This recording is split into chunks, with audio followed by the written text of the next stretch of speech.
As we've seen, earthquakes are a part of a fabric of society in interior Alaska. They're historical, they happen now, these shaking effects can be described from one person to another. Earthquakes, however, are a manifestation of a process that is going on for millions of years. That's plate tectonics. Plate tectonics over millions of years moves large masses of rock, and in that process we have earthquakes every tens to hundreds of years.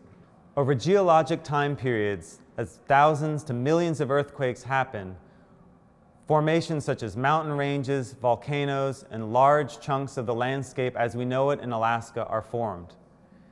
This includes, for example, marine reptiles and fossils that are formed in the deep ocean, these rocks that are transmitted along with, say, the subducting Pacific plate, and they get collided with Alaska, and chunks of these rocks get uplifted.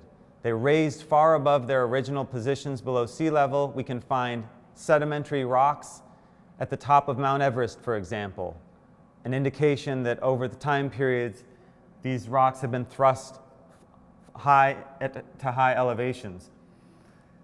One example is shown here from Alaska. It's a fossil of a beautiful thalattosaur here that originated, died far, far away in a tropical climate, and was transported along plate tectonics over millions of years, and eventually found its home in the Hound Island volcanics in southeastern Alaska, near sea level, but still far, far higher than where it would have died.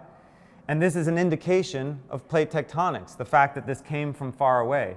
As these rocks are thrust up, part of the mountains that we form, it's difficult to connect that time scale to the one of earthquakes. But what we should think about is that every time there's an earthquake, the rocks move by centimeters to meters. In the case of the Denali Fault, there was 7 meters or more of relative motion happening all at once.